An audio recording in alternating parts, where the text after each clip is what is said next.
I am Joshua K. Sabra, Esquire, and he is Dr. Miles Salisbury.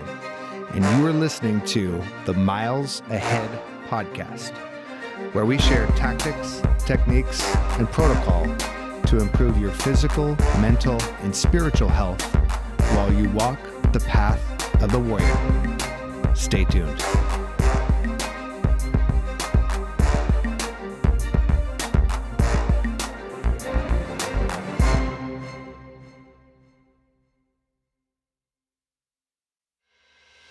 In today's episode, Dr. Miles and I discuss more about what is going on with men, what problems they are facing when it comes to transforming their health. We're continuing our three-part conversation. Today's topics center around aging, hormones, and why they might be misleading as to causing poor health outcomes. Stay tuned.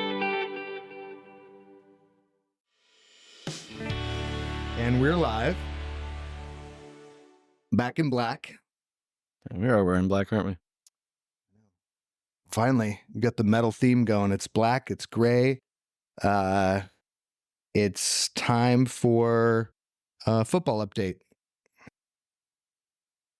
Proper football or American Proper football. It's an international break. England won yesterday. They beat Ireland, or I should say the Republic of Ireland. Quality matchup, except for England kicked their ass. And the salt in the wound was Declan Rice and Jack Grealish both scored, and they both have connections to Ireland and could have played for the Irish national team, and maybe even played for them when they're younger and then switched to England. So Irish not really like those two.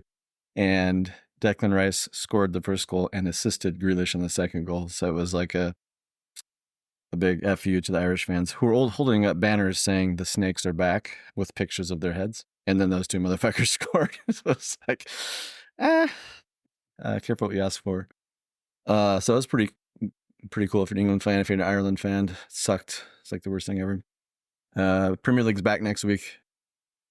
Wrexham, we're playing. I don't know why they're not affected by the international break, but they won again 3-0. So just steamrolling people. It's great. That's your team. Yeah, the strategy was a bold strategy and a simple strategy. When you're trying to get out of the National League, put together a mid-tier League One team to crush everyone in the National League. It's a great strategy. And then to get out of League One, put together a mid-tier championship level team and crush everyone who's playing League One ball. And then Premier League, get a cozy up to someone with oil money.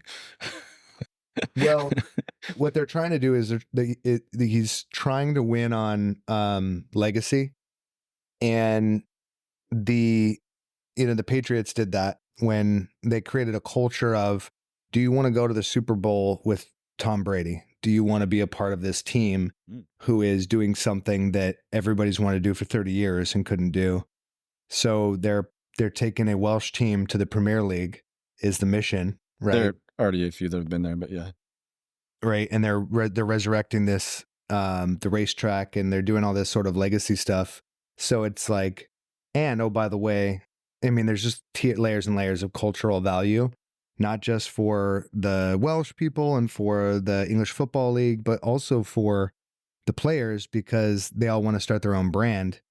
And both of the owners are doing direct mentorships to help them start their own businesses and get some success and some legs to their individual ideas. So what you may be able to play for Arsenal, but if you get to work with Maximum Effort and they're going to promote your brand or his team, or you're going to get mentorship from McElhaney or from Ryan Reynolds on how to generate your own thing. Second buy-in. Mm-hmm. Second, yeah. Maybe even first. Maybe even first, yeah. Right? Oh, it goes further, right? Your playing career ends at some point. Your physical body is... That's correct. So if you're, if you want to be like Beckham... Yeah. Prime example, yeah. You want to have the infrastructure set up. Did you see his documentary won an award, by the way? The Netflix documentary? Not yet. No, I'm just new to this whole football world because of Ryan Reynolds. See, that's how good of a promoter he is. Look at that. Yeah. I still forget. Yeah. I grew up. I've been talking about this stuff since like 1992. So I forget. A lot of people in this country are way behind, but in my circles, that's sometimes not the case. But welcome to Proper football. the world sport. Yeah. Yeah. That's right. All other sports are great, except for hockey's a little bit off in my. I don't really like hockey for some reason. We just lost half our viewership. Sorry, guys. I think it's just beef between soccer and hockey players. Half our viewership. Hockey doesn't even have that many viewers, bro. Oh, we've lost all of them at this point.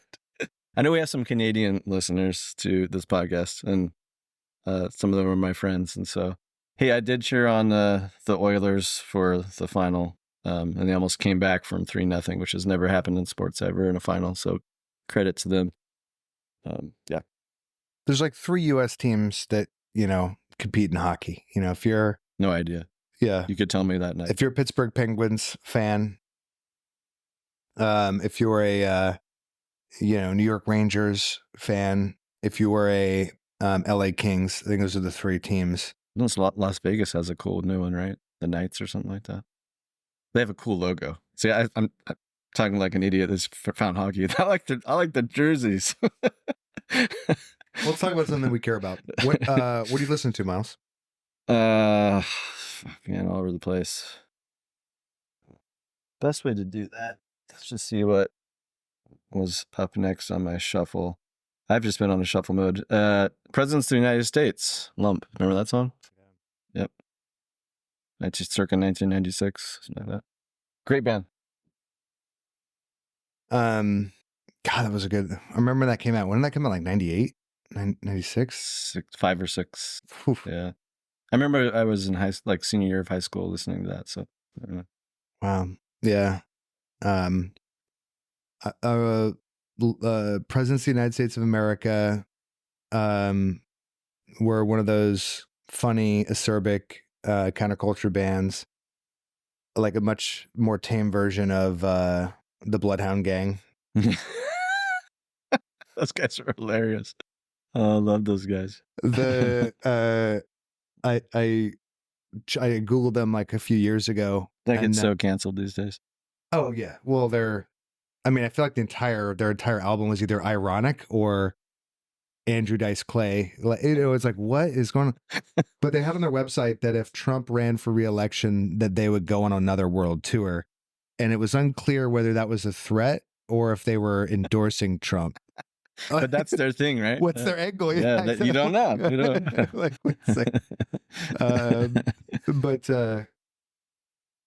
so you're listening to Presidents of the United States of America, Lump. Good one. I'm gonna go in to what I'm listening through a side story and a tribute to Jim Moriello, which has this man has had a tremendous impact on my life. This is my my girlfriend's father, and this morning I had a Metallica song stuck in my head, and I was singing it to myself, and Kayla, stopped me, and she was like, "What are you singing over there?" And we pulled up the lyrics, and I'll share them with you. But Metallica was one of Jim's favorite bands. Jim passed away at 53, and today is the anniversary of his death. And I wanted to share a story. Jim is a great guy. He retired from the Air Force after 20 years of service as a master sergeant, and he became a defense contractor and did some other things for the DoD. But he had a really cool career, and he was stationed all over the world. And Air Force, right? Yeah, he's in the Air Force, and he was just a stand-up person, and he had a lot of achievements and accolades. But the story that because having not achieved very much and not have as many accolades, the story that I resonate the most with him is the bus stop. He passed the bus stop test, which is attests that almost every service member has a version of this, and everyone who didn't serve has a version of this. And Jim's version is he graduates from high school, and he, has a bunch of odd jobs, and he's trying to figure out his way, doing manual labor and working retail, and just sort of like I was, like every young man, probably a little confused about what to do with himself. And he and his brother decided that their best idea was to enlist and join the Air Force and get out of Dodge. I think this is in Florida at the time. And in order to enlist, you had to take a bus to the town where there was a recruiting center, and fill out the paperwork, and then your recruiter would take you to the MEPS, mobilization location. Duck squat. Yeah, exactly. Yeah, get your physical evaluation and everything. But on the day it was time to ship, Jim goes out to the bus stop to hop on the bus, and no one else shows up. That's what you mean. Yeah. And everybody who's enlisted had to negotiate with their family and had to negotiate with their friends. And my friend group was very, very much the same. We talked about whether or not we should enlist. We talked about enlisting together. There was 4 of us who took the was it ASVAB, that assessed where we would fit in the military scheme. Your job, basically. Yeah. And your aptitudes. There were 4 of us that took it, and of the 4 of us that took it, only 2 of us made it to the bus stop. And the reasons that you don't ship are, all the reasons why you wouldn't want to go, family and, anxiety about world affairs. Sure. Want to go to school. Am I going to die? Am I going to kill someone? Am I going to die? Yeah. Exactly. You must have done pretty good on the ASVAB, by the way, because you were at Intel, right? Yeah. Yeah. I got 99 out of 99 or whatever. No wonder you're going to go into SF, that spec ops level. Yeah.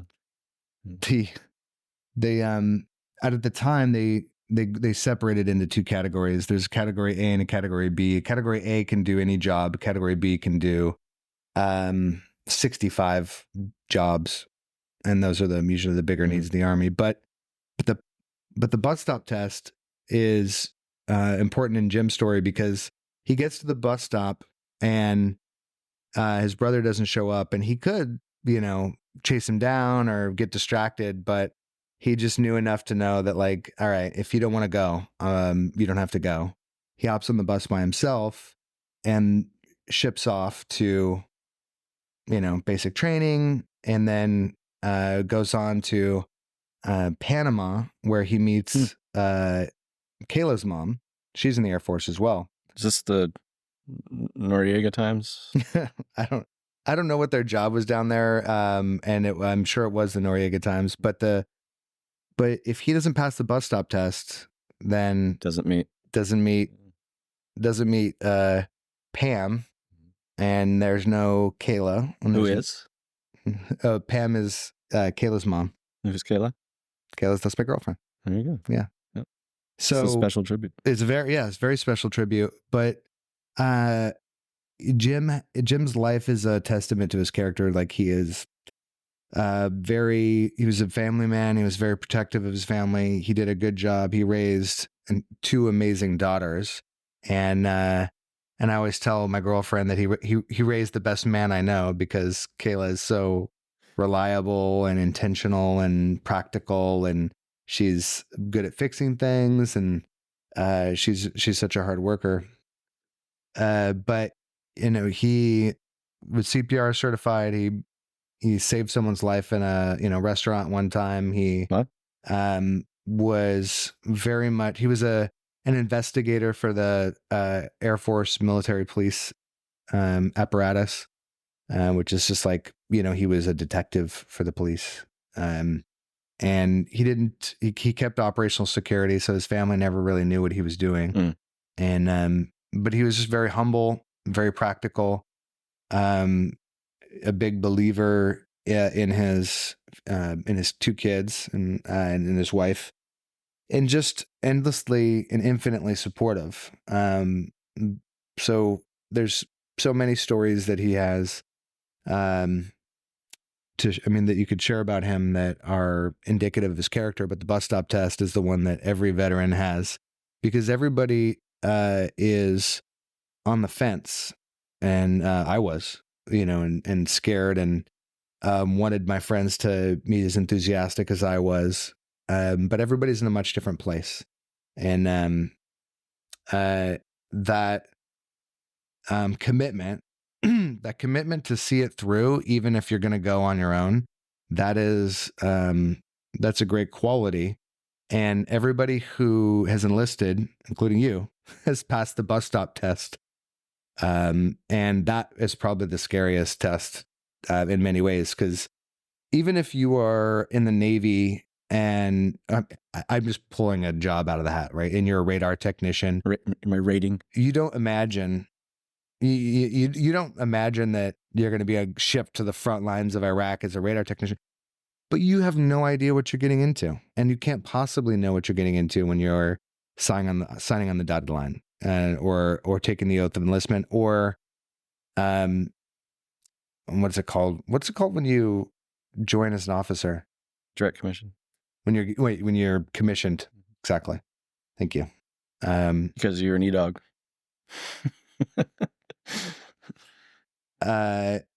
But you don't have any idea what's going to happen, and you have to be okay with the uncertainty. And being okay with the uncertain that's the only form of courage that you really need in life, because really everything is uncertain. And whenever we think of fear, we've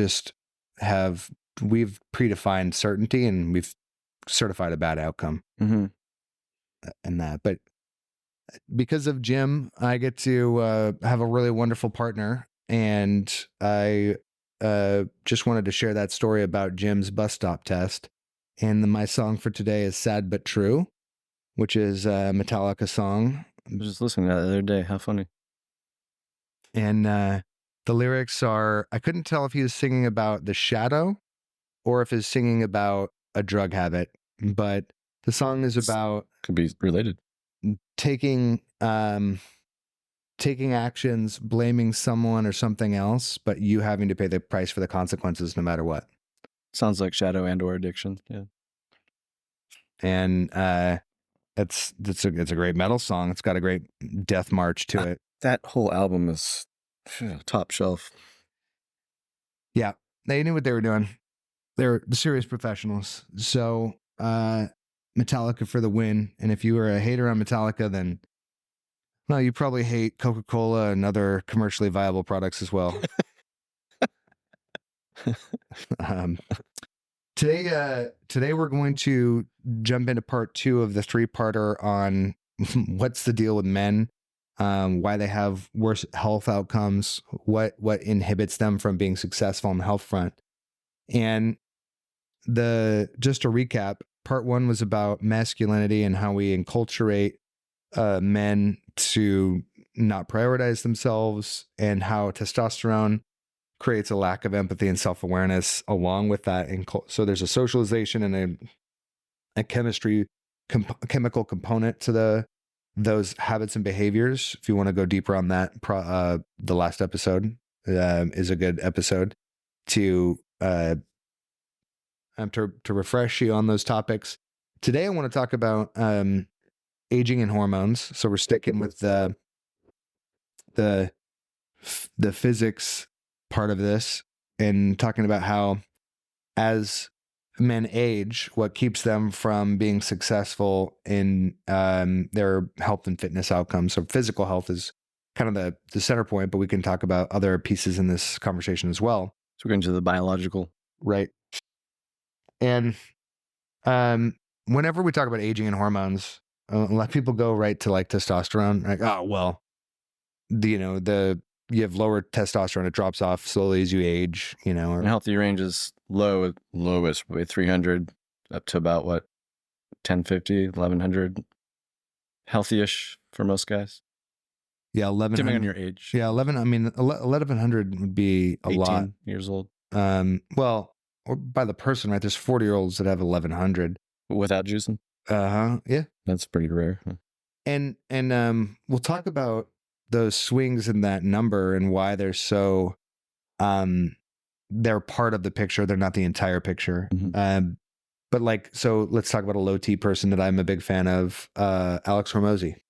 He was on a podcast, and one of the, I think it was the Iced Coffee Hour podcast. And Alex Hormozy is an entrepreneur. He works all the time. He's jacked, like you read about. And someone asked him what his testosterone is, and he's like, "Oh yeah, I just had my blood test. I think it was like 127." Dude, did you get it done in the morning or at nighttime? Gotta be done in the morning. The podcaster was like, 127? Or is that like, are you okay? Yeah. And he said, well, given like my work schedule and sleep schedule, it seems right. Like, it's like I'm getting up between 3 and 7 in the morning. Yeah. And I work a lot, and that'll do it. Yeah. And so he immediately goes to lifestyle, right? Lifestyle struggles, which is correct. He's jacked, but he also works all the time, and his lean is shit. And that's also important to understand too, is like, if you're not feeding yourself anything, you'll be lean, and you also may not feel the vim and vigor that you would normally. Brain fog. But let's go a little bit deeper on this, like aging and hormone stock. So a lot of times we're talking about testosterone and human growth hormone, which are a factor, but it's not the driver that it would seem, right? Like, if you look at the difference between you, Miles, at 46, 47, wherever you're at now, and 20 years ago, yeah, you might have had higher testosterone. You might have, but you also had higher growth hormone, but you also had a different body. Like, when did you get into strength training, by the way? Middle school, high school, sports, basically, like PE. Okay. So PE, like, that was normal for us, right? I think they're trying to take it away these days, which is stupefying. You guys lifted weights in PE? We lifted weights. Cool. And we had to take showers. And we had, high school for sure. Middle school, yeah. Okay. Mm-hmm. We had sports in middle school. I hear they don't have sports in middle school these days. Depends on the school. That's just weird. It's unfortunate, because it's a big part of learning for men and women, guys and gals. Yeah. What when did you start to feel strong?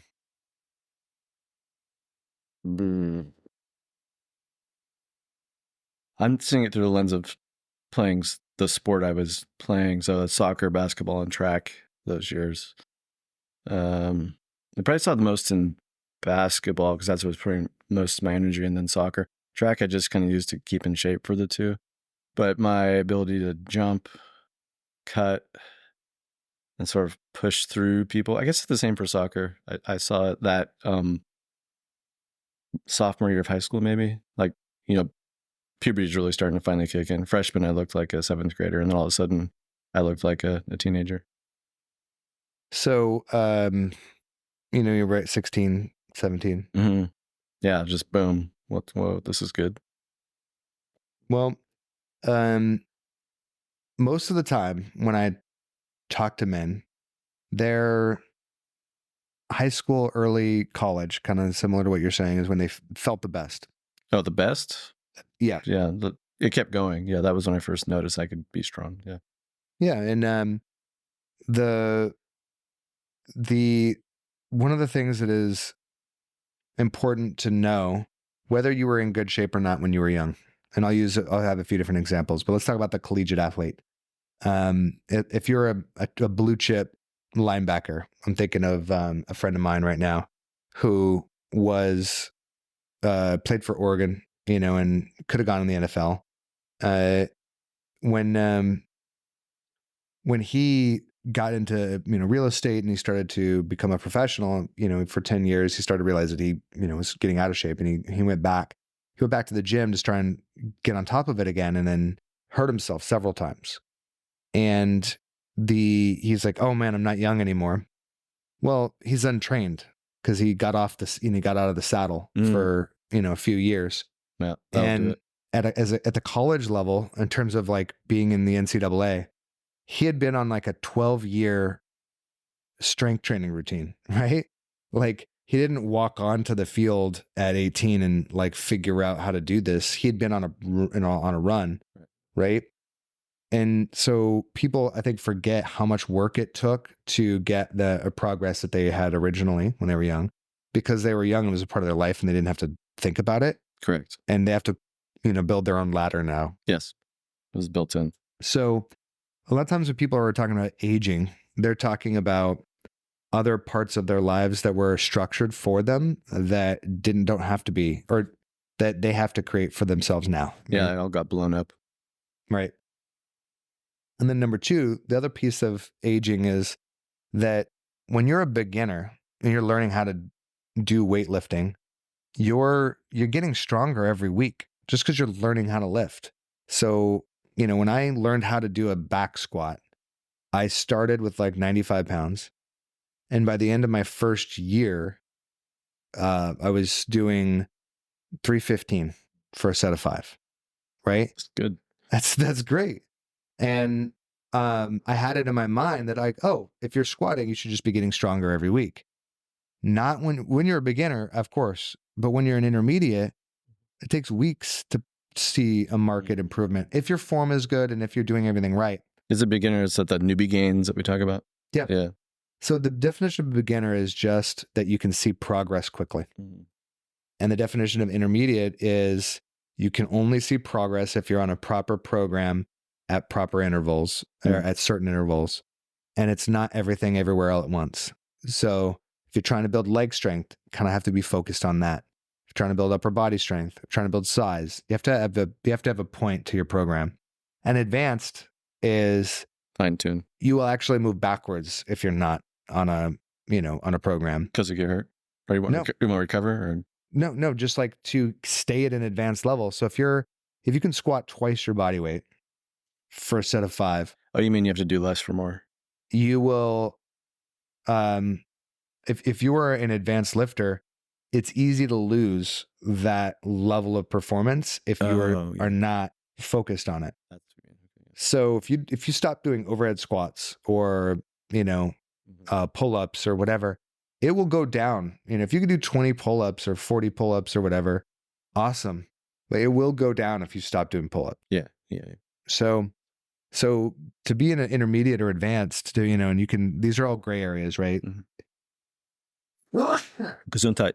You can be an intermediate in some places, advanced in others, but you will drop performance very easily.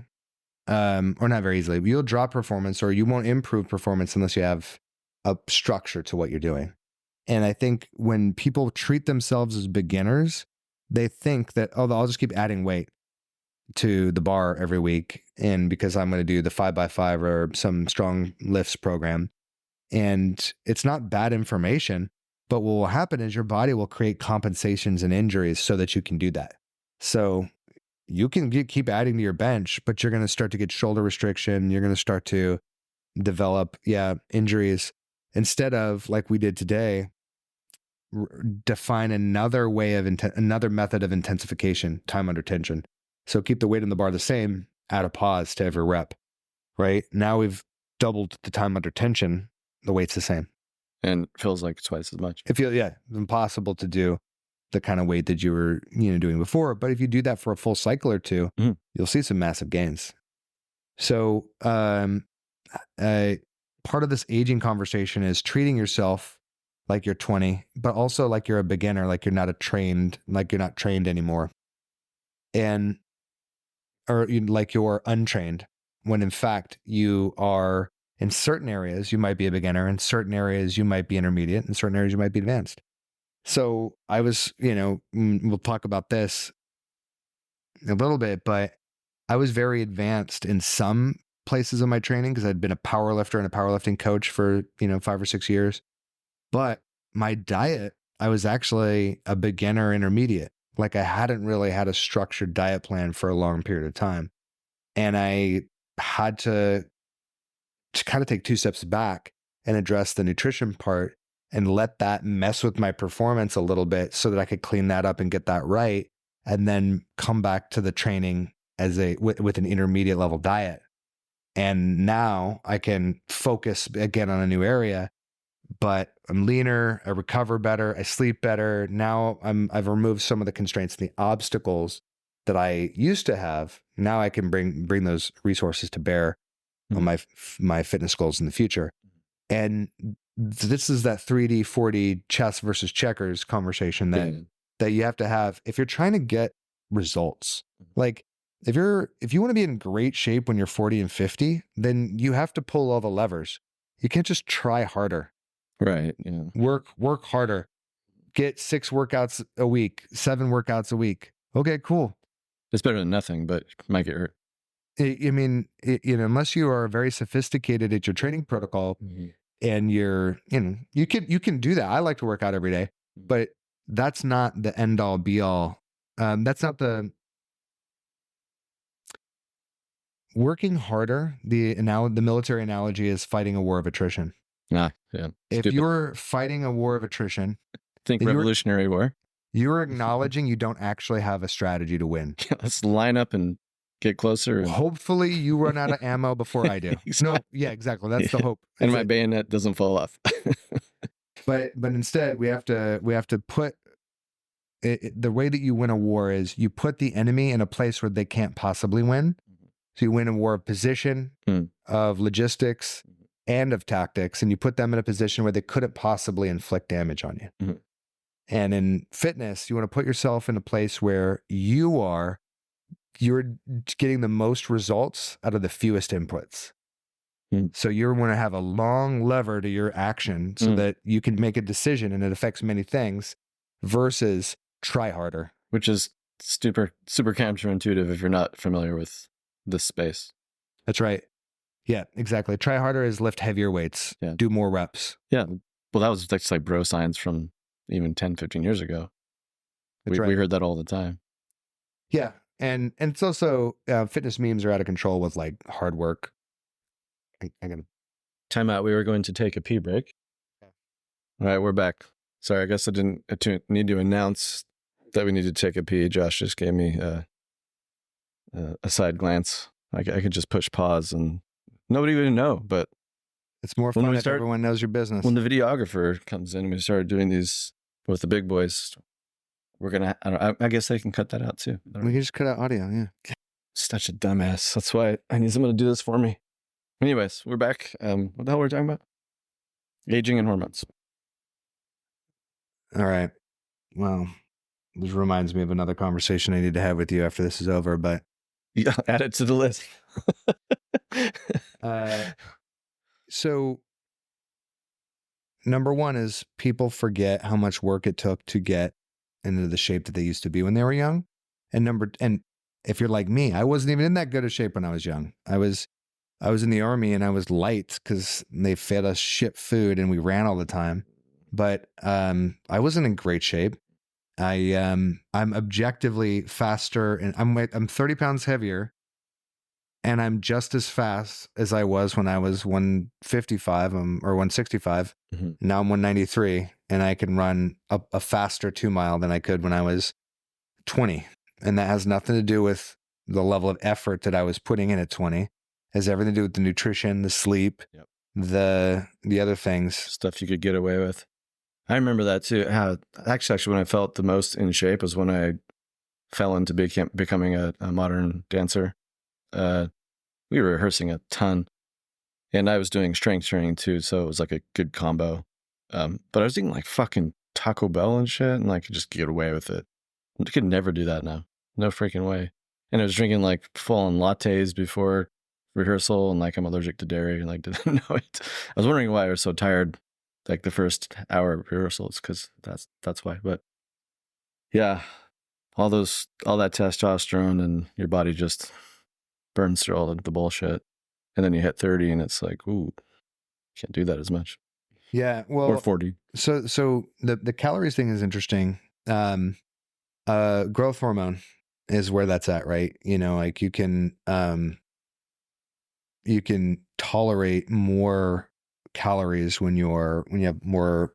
Well, I don't know. Now I'm getting into pseudoscience here, so I'm gonna back it up. Bro science? Well, it's just it has to do with growth hormone, right? So the growth hormone when you're in 20, versus when you're 40, that you have in your body, it does affect like what you can eat. Like I couldn't eat half of what I ate when I was younger, and I also wonder if it's not like memory hold, where like I used to. My perception was that I could eat 3 meals in a row. I could go have a steak, then I could go have a Chipotle burrito. And now if I did any of those things, I You'd wouldn't throw be up. able to eat I wouldn't be able to eat for like 8 hours. Oh yeah, for sure. I remember being able to do that after like fucking track practice. After I did long distance, so I burned a ton of calories. That's the most ravenous I've ever been in my life, to my memory, was after track practice or meets. Yes. And carbohydrates are different too because they don't take up that much space in your body. Mm. But we digress. We're talking about aging and hormones, how that it relates to not being able to get results. So if you treat yourself like you're 20, but you don't have the support that you had, whether you're not super athletic. I didn't get into strength training, formally until I was in my late 20s. And I grew dramatically in terms of strength and performance because I had a plan and I had a program and I was doing things in an organized fashion. But when I was younger, I wasn't really doing that. But when I was younger, you said you can get away with more. Yeah, I just had more venom. But I objectively wasn't in greater shape. I just sort of bounced a little bit more. So treating yourself like you're 20, both in terms of your training age, meaning how long in a row, how much time in a row you spend training. The definition of training age is just how many months or years you've been on a training program. If your training age is more than 1 year on a program, you're intermediate. This is stereotypical.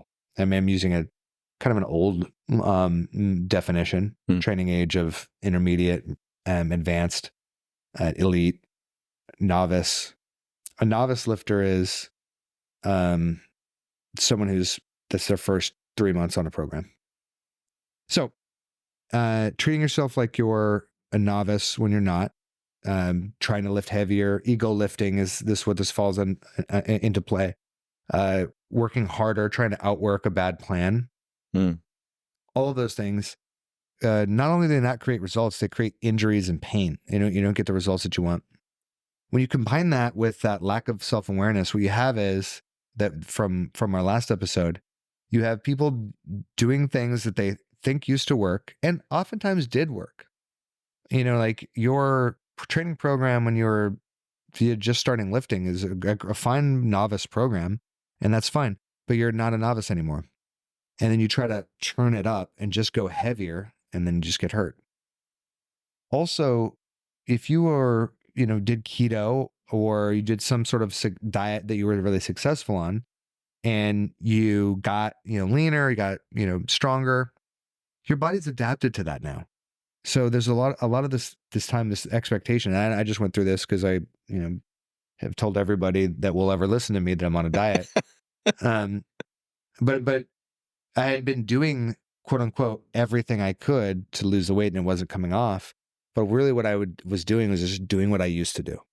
And understanding that your body is already adapted to whatever your normal is now. So if you were, let's say you're keto, you do a keto, protocol.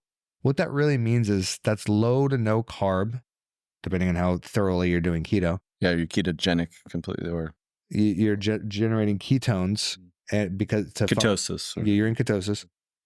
You're also high protein, medium fat. Your net fewer calories, and your net higher protein typically. That's essentially the positive. If you control for all the other variables, most of the positive outcomes that you get are because you're higher protein and lower calorie. And that is one way to create results. And that's great. But you're going to need more than that. And if you're trying to get to create something really excellent or really great physique, really great health outcomes, you have to think about things holistically. And going back to the well where you've always already been, and that I've fallen into this, and many people have fallen into this. It's okay to go back to what used to work, and you also have to be willing to evolve and change and let go. And which people love to do. yeah, exactly. So going back to the well, doing what worked, people blame. So what you have an accumulation of things is, I'm doing what I used to do. I'm working really hard and I'm moving backwards, getting injured. I feel fatigued. And people blame their aging or hormones, but really what it is a bunch of confounding variables that you're executing a poor strategy while you were 40 instead of 20. I think this is lining up really great with like sort of the midlife crisis psychology. It's the same idea applied to this realm. Just work harder, outwork it, double down, trade up for something easier, pretend I'm still in my 20s, hitting on the 20-year-olds when I'm 60 at the bar. Like, yep, that's going to cause a crisis. Midlife crisis. It doesn't have to be. It can be a midlife transition, what it's supposed to be, but average lifespan of an American is like 74. So midlife is it dropped? I thought it was like 80. Midlife is like at 39 now. Fucking hell. Yeah, right. 80 if you're, it depends on your demographic. Yeah, true. Yeah. So, but to your point, exactly, right? Trying to apply standards and metrics to a person when they're not useful. And most of the time I talk to people, they don't even have a plan. They have a plan that's dated. Like, it's not bad information. It's just old ideas. Or they are applying it in a way that it's like, when I was 20, because I didn't know what I was doing, the bench press starts at 135. It starts with 2 big plates on, and that's where. And today, I think we were barely doing more than that for our working sets. Like, we were doing 145, 155, and I was gassed. Those pauses really do it, and the proper technique. Right. So people have a dated plan. They don't have a way to progress it. That's, other than weight, right, or reps. They're not thinking holistically. They're not thinking about how their recovery, their sleep, their diet all impacts those things. And so what happens is they run themselves ragged and they feel like shit. And then they go get a blood test and then it says that they're low T, high cortisol. No shit. I don't need any more data on feeling like garbage. I have all the data in the mirror that I need. This is mostly down to poor sleep, which I can talk about in a little bit. Totally. Right. So bad strategy applied when you're older and less resilient, just by default, then creates very bad outcomes. And the tail starts to wag the dog when we start to go to naturopaths and endocrinologists and like, why is my, I'm having, I've got high cortisol, I've got high cholesterol, I've got this and that. And it's like, yeah, you're 44 pounds overweight and your body is begging for something different. And that's an important point. Talk about what we were talking about in the gym where guys can get away with the shoulder to width thing where it doesn't really look like they're overweight, but they are. That was a good one. And women can't get away with that as much. Yeah. So, I'm down about 20 from my start point 4 months ago of 211 to 193, 192 as of today. And people were like, oh, well, you weren't big to begin with. And what they're meaning is I didn't look fat. Well, first of all, I've got befores. I'll post them again on Instagram to like drive it home. I definitely looked fat with my shirt off. And people were like, well, you're pushing out your stomach. No, I just stopped holding it in. Right? Is that what you're doing? No. Okay. Is that you being serious? No. Walking holding your gut in? Oh, what is it? Oh, no, it's definitely holding my gut in. Yeah. Oh, yeah, you're not. Well, you're strengthening your abs at least, right? Yeah, maybe. But But when you have 50-inch shoulders, you can have a 45-inch waist, and you don't Yeah. look fat. Yeah. Because you're not pushing out past your silhouette. But That's when it. you have 40-inch shoulders and you have a 44-inch waist or 42-inch waist, it doesn't look great. Dad bod. Totally. And I'm not beating up on anybody. If you're happy, I'm happy. If you don't have good energy, if you're not confident, if you're not feeling 100%. Low T, erectile dysfunction, no sex, bad relationship, cascade of effects. Exactly. And it isn't, I'm not here to fat shame or body shame. No. I'm talking about, for me personally, my standards were being violated. I was in violation of my own. That's a great way to put it. Your personal standards were violated. Yeah. Yes. Find your personal standard, everybody.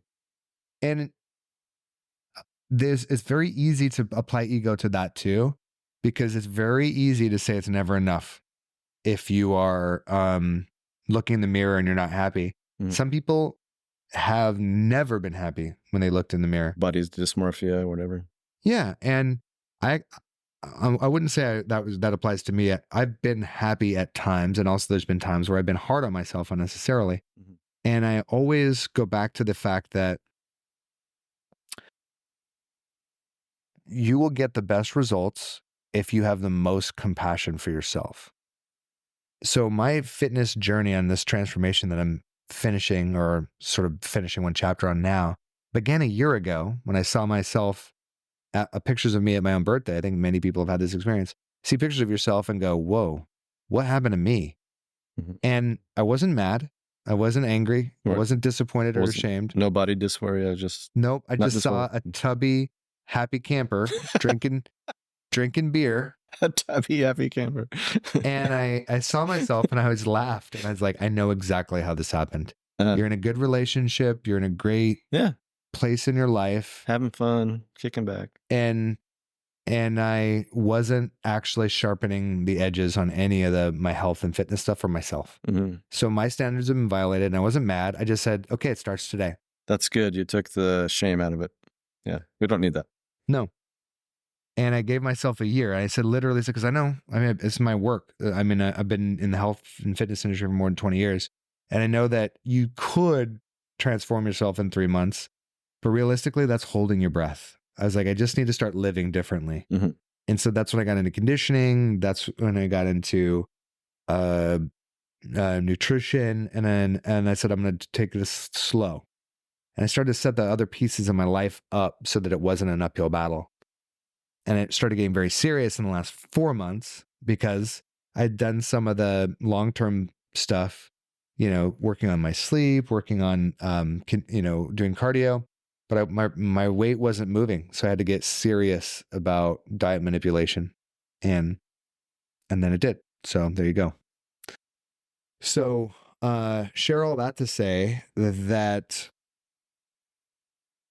what we call aging is actually a bad strategy with old ideas and conventional thinking all pressed into one milkshake of nonsense that is flowed into body dysmorphia and a lack of self-awareness. When we have all of those things, we start to look for the scapegoat or the single explanation or set of explanations for why this is happening. And it's probably not one magic bullet. It's probably a series of things inputs that create the output. And when you talk about health outputs like your energy levels, your body composition, how you see what you see in the mirror, your performance, those outputs are also the inputs. If you're not sleeping well, it affects your performance. If you're too stressed, it actually affects your ability to deal with stress. So it's like these are both input and output metrics. Yeah.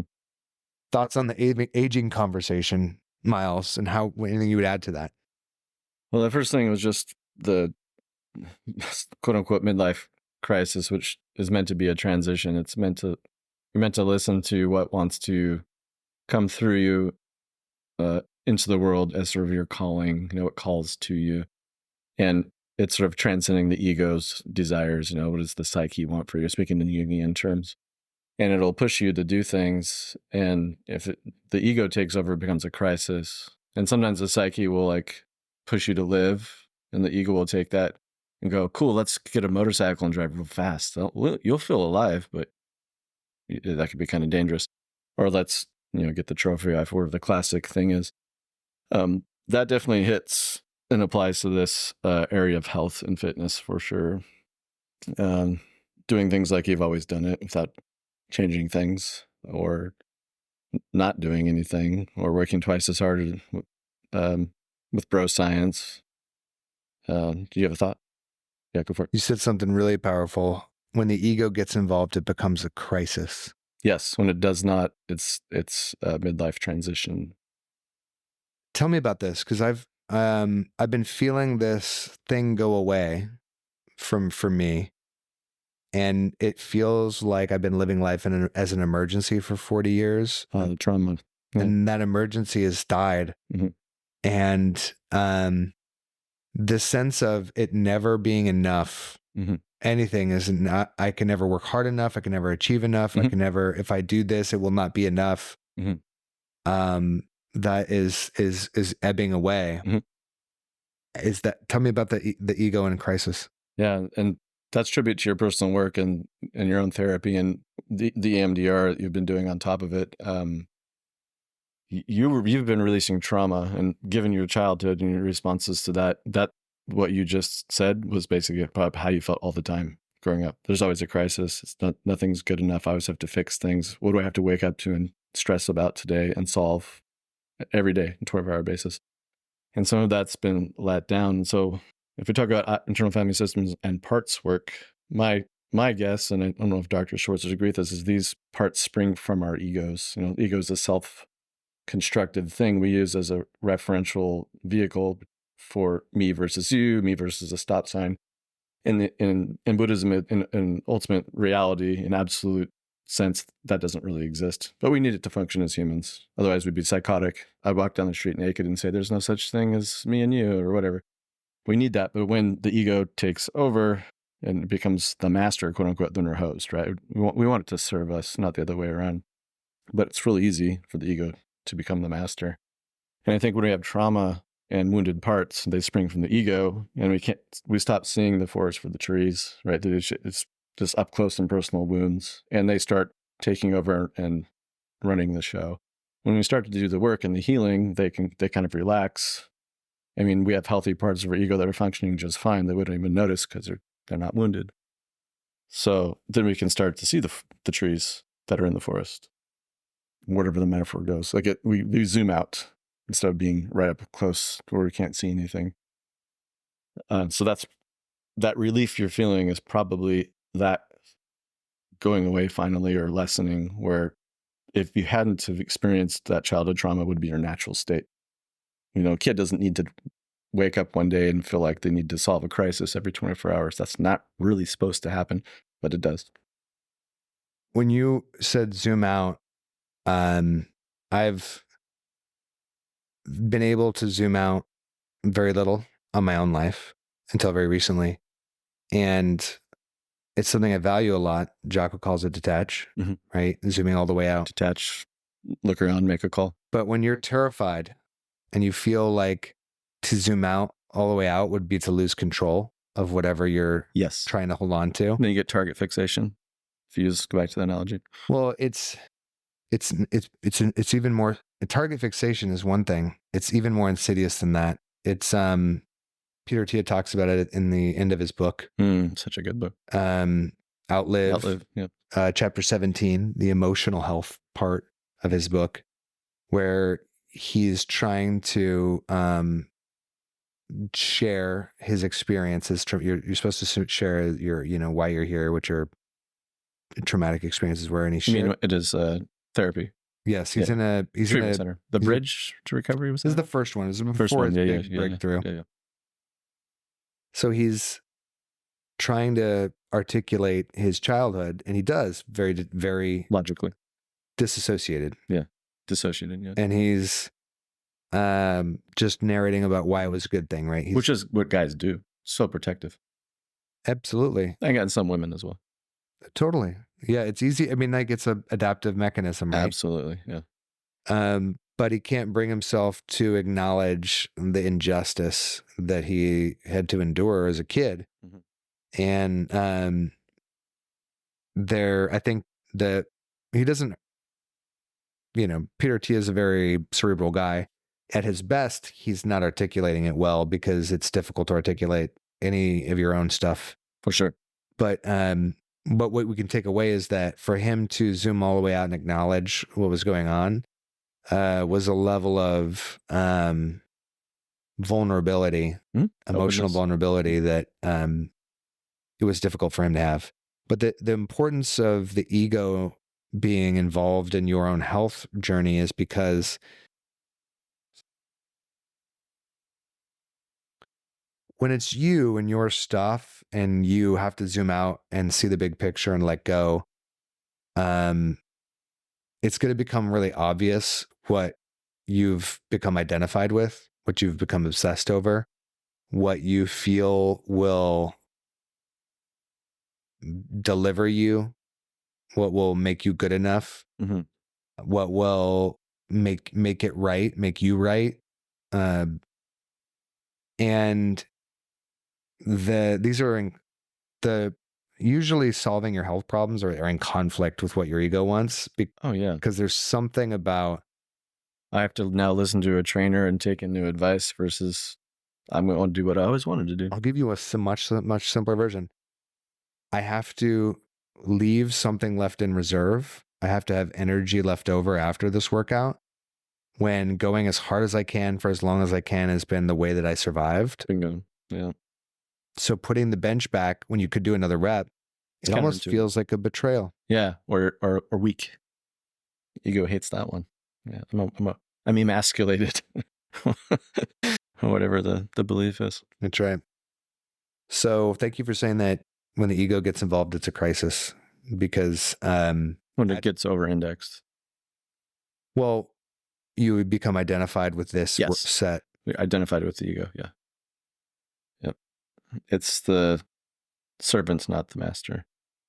At least it's not meant to be that way, according to Buddhism and Stoicism and all the isms. That's right.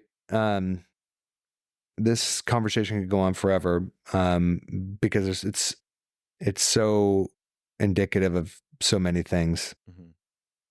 We should probably talk about sleep before we go, just because that's so important for this part. Yeah. So books have been written about sleep, and just on the physiological side, I'll say that everyone that I have met, but men in particular, have to work everyone that I've met has to work at REM sleep. And meaning that there are things that you have to do, whether it's reading before bed, calming down, breathing. Is that where you found the most problems? Is for you, random guys? I found for me, it's what gets hit easier is deep sleep. And what fucks that up the most is your phone, the blue light, and then eating a large meal before bed. For REM, it seems to be the four horsemen of alcohol, caffeine, weed. Oh, and screens, by the way. Yeah. So I think it's probably dependent. But if you're doing one of those four things, you're going to hose deep sleep and REM sleep. You dream in both, but your REM sleep is more an emotional sort of dream state. Sort of emotional first state, as Dr. Matthew Walker, the sleep guru, talks about. That we need that. That's to process our emotional stuff from the day before and next that we don't feel as heavy. But the deep sleep is crucial because that's kind of when the HGH gets released, when the taus get cleared out with sleep, the amyloid, beta amyloid, all that stuff that's over my head, that's Huberman level stuff.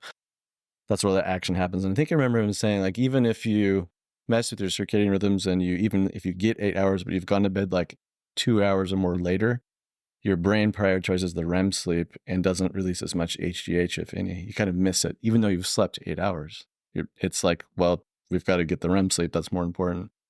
So my theory is it's prioritizing that emotional first aid and memory reconsolidation over the other stuff, which is odd, right? Because if you think evolutionarily, that's like your body getting repair and muscle and all that stuff, but it's prioritizing the REM, which is super interesting. I wonder if they'll do more studies on it. And people do this all the time. They call it the what was it? Social jet lag. When you on the weekends you stay out much later and you get up later, and your circadian rhythms, your brain's like, what are we doing? And that's fine to do like once a month, whatever. But if you do that every weekend, over time, that's gonna hose your testosterone, hose your type 2 diabetes risk, and all the other things, cardiovascular risk. Sleep it's so important, especially as you get older. That's why I like to track it with the Oura Ring. We're not sponsored by them yet, but maybe we will be.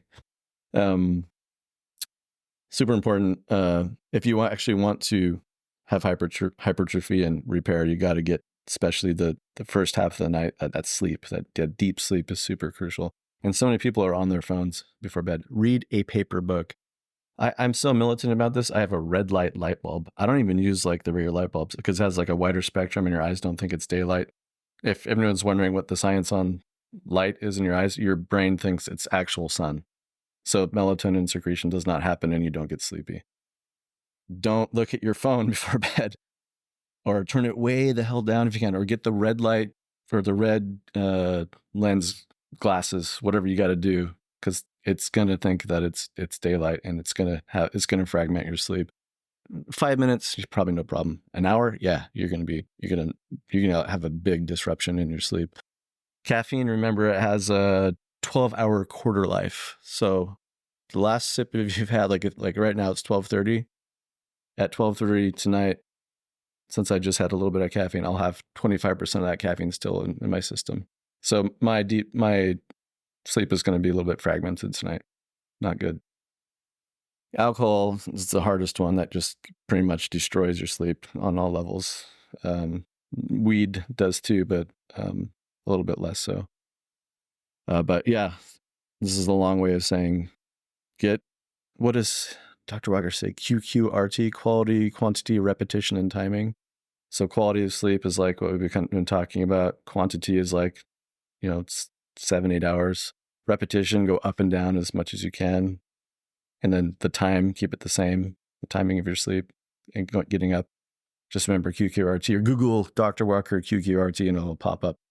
If you just follow that, you're going to probably be doing really well with this. And then all these other sleep protocols and stuff, supplementation, things like getting morning sunlight, evening sunlight. That's like fine tuning, which is going to be super important, especially as you age, because as you get older, it's harder for us to fall asleep, stay asleep. Prostates get bigger. We got to get up to take a pee. Just all kinds of crap things happen. So you want to stay on top of this stuff so you live longer and you don't get dementia. Well, that's you said a lot there, but I think the takeaway is that they're creating an environment where this stuff happens automatically, right? Like when you say do these 12 things, what you really are trying to manage is your bedtime staying the same, your wake time staying the same 7 days a week. Yep, sleeping cool, not hot. And then if you layer on the skills on top of the bedtime and wake time, because the flexibility is good. I mean, like, you're going to have to be flexible. If you have kids, if you travel, you're going to have to be flexible. Unfortunately, yes. But the stability is the skill. Stability is the skill. It's a practice. And one of the things I try to acknowledge for myself is when I'm at night, when like I start to feel sleep pressure occur, to go with it instead of, I'll just finish the show. Fucking pause it. I gotta, we didn't even talk about it. I can't believe we didn't talk about it. I got a gaming computer so I can play video games now. Naughty. I don't know. Exactly. It's a black hole. And I was playing it, and then all of a sudden, like, I could feel my brain get tired, and I was like, good. I'm done. I don't want to play anymore. Well, like, good job listening. like, right? Like when I was 20, I'd be like, fuck this. No prefrontal cortex. Yeah. And it ain't happening. And because I value feeling good, and would not overriding to watch the next episode or play the game or have another drink. Letting that sleep pressure arrive is a big deal, because stability is the key. But all this to say, to wind down this conversation of aging and hormones, is that it will not automatically happen. If we automatically got in better shape as we aged, then the health and fitness industry wouldn't be a $22 billion industry. The pharmaceutical industry wouldn't be $100 billion or whatever that is. And it wouldn't be, I mean, like the most internet quacks there are in the health and fitness space, probably tied with like how to make money online. Yeah, that nutrition, I'd say. Yeah. We're not, notice we're not talking about curing cancer. We're talking about getting a good night's sleep and feeling strong. Like being focused on the fundamentals. It will not happen automatically, but you can create it. We're going to create some downloadables for you so you can have some prompted questions and a blueprint on how to create this for yourself so that you're not in that minority of people or you're one of the minority. You're not in the majority of people that is trying to put good energy after bad and trying to make something work that's not designed to work well. There you go. So the final of our 3-part series on what the fuck is going on with men. We talked about masculinity, testosterone, how it shapes the brain, and self-awareness, empathy. Then we talked about aging and hormones and how those relate. Yes, testosterone and growth hormone matter, but not as much as those other things we talked about today. And the reason why we notice aging and hormones is because of the bad strategies and the tactics that we implement. And then the next issue is delusion. And we'll talk a lot about self-delusion and social delusion, which we have run rampant on social media with deliberate and accidental misinformation. Yeah, that sounds like a fun topic. So we'll crack into that next week. Thanks for listening. Until next time. We're out.